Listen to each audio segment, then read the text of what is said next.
తిరుమల కొండ మీద 5 బిగ్ క్యాంటీన్లు 5 జనతా హోటళ్లకి 8 నెలల కిందట తిరుమలలో టెండర్స్ను పిలిచారు. గతంలో ఆన్లైన్ ద్వారా టెండర్లు పిలిచేవాళ్ళు, ఇప్పుడు డైరెక్ట్గా సబ్మిట్ చేసే మెథడ్లో టెండర్స్ను పిలిచారు.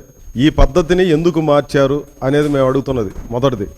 రెండవది వచ్చేసి స్థానికులకు ఎవరికి అర్హత లేకుండా చేయడం అనేదే లక్ష్యంగా తమకు కావలసినటువంటి వాళ్ళకి తాము ఎవరికైతే ఇవ్వాలని అనుకుంటున్నారో వాళ్ళకి వచ్చేటువంటి పద్ధతిలో కండిషన్స్ ను పెట్టారు. మొదటిదేమో ఆన్లైన్ అనేది పారదర్శకంగా ఉంటుంది అనేది మనకందరికి కూడా తెలిసింది. దాన్ని రద్దు చేశారు.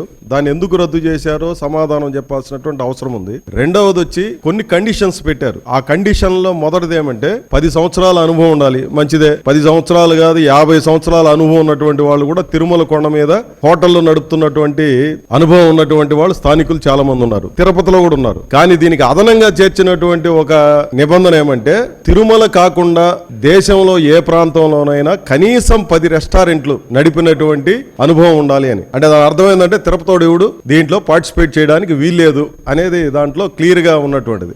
అంటే ఇప్పటిదాకా భక్తులకు సేవలు అందించినటువంటి స్థానికులు ఎవరు కూడా దీంట్లో పార్టిసిపేట్ చేయడానికి వీల్లేదు అనేది దాంట్లో సారాంశం. అయినా సరే 31 మంది అర్హులుగా వచ్చారు. దాంట్లో 31 మంది అర్హులుగా వస్తే ఏం చేయాలా?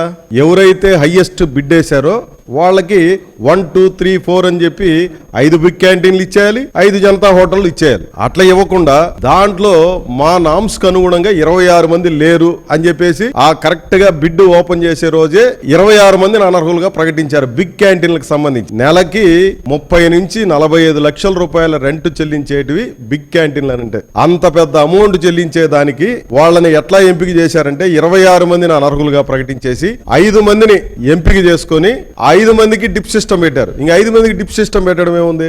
ఉండేది 5 హోటల్లో, అర్హులుగా నిర్ణయించినటువంటి వాళ్ళు 5గురు. ఆ 5 మందికి ఎవరికి ఎక్కడ బిగ్ హోటల్ అనే దాన్ని డిప్ సిస్టమ్ లో పెట్టారు. ఇది 8 నెలల నుంచి సాగుతున్నటువంటి ఒక తంతు తెరవలేదు. 10 హోటళ్లు 8 నెలలుగా ఫంక్షనింగ్ లేని కారణంగా 16 కోట్ల రూపాయల నష్టం జరిగింది టీటీడీకి. దీనికి ఎవరిది బాధ్యత అనేది మొదటి ప్రశ్న నేను వేస్తున్నది. టీటీడీ బోర్డు బాధ్యత తీసుకుంటుందా? టీటీడీ ఉన్నతాధికారులు బాధ్యత తీసుకుంటారా? మీ యొక్క అవసరాల కోసం, మీ వాళ్ళకి మీరు ఇవ్వడం కోసం అయిన వారికి ఆకుల్లో కాని వారికి కంచాల్లో అని చెప్పి సామెత ఉంది కదా, అట్లా మీకు నచ్చినటువంటి వాళ్ళ కోసం కట్టబెట్టడం కోసం భక్తుల ప్రయోజనాలని, వెంకటేశ్వర స్వామి ప్రయోజనాలని, టీటీడీ సమిష్టి ప్రయోజనాలని అన్నిటినీ కాలదన్ని మీకు కావలసినటువంటి వాళ్ళ కోసం ఈ రకంగా పద్ధతులు మార్చడం అనేది ఏ రకమైనటువంటి న్యాయమో టీటీడీ ఉన్నతాధికారులు బోర్డు చైర్మన్ గారు సమాధానం చెప్పాల్సినటువంటి అవసరం ఉందని చెప్పి